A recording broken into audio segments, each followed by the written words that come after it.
நல்லா படி, நல்ல வேலைக்கு போ, சம்பாதிச்ச பணத்தை சேமிச்சு வை, அப்புறம் வாழ்க்கையில் செட்டில் ஆகிடலாம். இந்த வசனத்தை நம்மில் எத்தனை பேர் வீட்டில் கேட்டு வளர்ந்துருக்கோம்? ஆனால் ஒரு கேள்வி, இப்படி எல்லாத்தையும் செஞ்ச பிறகும் உண்மையிலேயே எத்தனை பேர் பணக்காரங்களாக மாறி இருக்காங்க?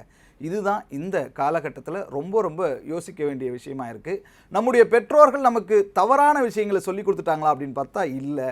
ஆனால் அவர்கள் வாழ்ந்த உலகம் வேறு, நம்ம வாழ்ந்துக்கிட்டு இருக்கிற உலகம் வேறு. அவங்க நமக்கு பணக்காரன் ஆகிற வழியை சொல்லி கொடுக்கல, ஆனால் ஏழை ஆகாமல் இருக்கணும்னா என்ன பண்ணணுன்ற வழியை அவங்க சொல்லி கொடுத்துருக்காங்க. அப்படி பல பெற்றோர்களும் தங்களுடைய குழந்தைகளுக்கு வைத்திருக்கிற 8 அன்பான பணப்பொறிகளை பற்றி, மணி ட்ராப்ஸ் பற்றி நாம் இங்கே பார்க்கலாம். இதில் நம்ம புரிஞ்சிக்க வேண்டிய ஒரு விஷயம் இருக்குது. பெற்றோர்கள் நமக்கு சொல்லி கொடுத்த எந்த விஷயமே கெட்டு போகிறதுக்காக கிடையாது. சொல்லப்போனால் நம் மீதான அன்பு மற்றும் பயத்தால் நிறைய சொல்லியிருப்பாங்க. ஆனால் அவை அவர்கள் காலத்துக்கு ஏற்றதாக தான் அது இருக்குமே தவிர நம்முடைய காலத்துக்கு ஏற்றதாக இருக்காது. இன்றைக்கி இருக்கிற வேகமான பொருளாதார டிஜிட்டல் உலகத்துக்கு ஏற்றதாக இருக்காது. அப்படிப்பட்ட ஒரு 8 மணி ட்ராப்ஸ் பற்றி நாம் இங்கே பார்க்கலாம். ட்ராப் 1, எஃப்டி தான் பெஸ்ட்டு. நம்ம வீட்டில் பணத்தை வங்கியில் எஃப்டியாக போடு, அதுதான் பாதுகாப்புன்னு சொல்லுவாங்க. அது தப்பு கிடையாது. ஆனால் இன்றைக்கி 5 அல்லது 6% வட்டி தான் கிட்டத்தட்ட கிடைக்கும். பணவீக்கம் 6% தாண்டி போயிட்டே இருக்குது. அப்படின்னா நீங்கள் சம்பாதிக்கிற வட்டியை விட உங்கள் பணத்தோட மதிப்பு தான் வேகமாக குறையுது. பாதுகாப்பு முக்கியம், ஆனால் வளர்ச்சியும் முக்கியம். அதில் நம்ம கவனம் செலுத்தணும்.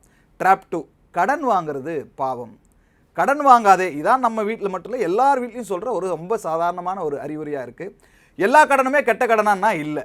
வீட்டுக்கடன், கல்விக்கடன், தொழில் கடன், இது எல்லாமே நம்மை வளர்க்கின்ற கடன்களாக இருக்குது.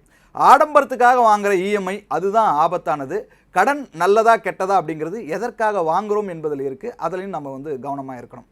ட்ராப் 3, தங்கம் மட்டும்தான் பெஸ்ட்டு. தங்கம் நல்ல முதலீடு தான், அதில் சந்தேகமே இல்லை. ஆனால் தங்கம் மட்டுமே முதலீடுன்னு நினைக்கிறது தான் தப்பு.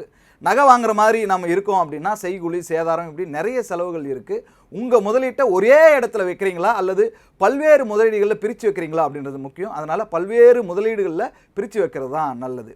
ட்ராப் 4, பங்குச்சந்தை சூதாட்டம். ஷேர் மார்க்கெட்டில் போனாவே பணம் போயிடும். இந்த டைலாகை கேள்விப்படாதவங்க யாருமே இருக்க முடியாது. நிறைய படங்களும் சொல்லுது.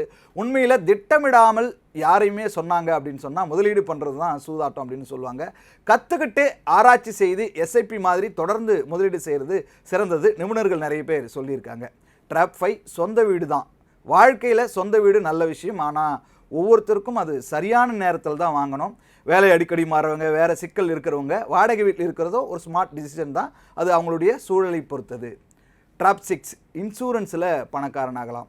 இன்சூரன்ஸ் முதலீடு கிடையாது. இன்சூரன்ஸுடைய வேலை குடும்பத்தை தான் பாதுகாக்கிறது. முதலீட்டுடைய வேலை தான் செல்வத்தை உருவாக்குறது. ரெண்டையும் போட்டு நம்ம குழப்பிக்கக்கூடாது. ட்ராப் 7, செலவை குறைச்சா பணக்காரன் ஆகிடலாம். உங்களால் செலவை ஒரு அளவுக்கு மேலே குறைக்க முடியாது. வருமானத்தை அதிகப்படுத்த முடியுமான்னு பார்த்தா அதிகப்படுத்த முடியும். கவனம் செலவில் இல்லை, வருமானத்தை உயர்த்துறதுல தான் இருக்கணும். ட்ராப் 8, சேமிப்பை அப்புறம் பார்த்துக்கலாம். 25 வயசில் மாதம் 5000 முதலீடு பண்ணால் ஆரம்பித்தா நம்ம 60 வயசில் பல கோடி ரூபாய் கார்பஸ் உருவாக்கிற முடியும். ஆனால் 35 வயசில் ஆரம்பித்தா அதே இலக்கை அடையிறதுக்கு 2 மடங்கு முதலீடு செய்ய வேண்டிய அவசியம் உருவாகும். காம்பவுண்ட் இன்ட்ரெஸ்டினுடைய மாயம் அதுதான், சக்தி அதுதான்.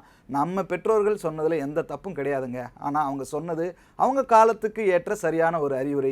இந்த உலகத்தில் சேமிப்பு மட்டுமே போதாது, சரியான முதலீடும் அவசியம். பாதுகாப்பு, வளர்ச்சி ரெண்டுக்கும் சமநிலை வைத்தால்தான் உண்மையான ஒரு பொருளாதார சுதந்திரத்தை நீங்கள் அடைய முடியும். அதனால் நீங்கள் என்ன பண்ண போகிறீங்கன்றதை யோசித்து சிந்தித்து செயல்படுங்க.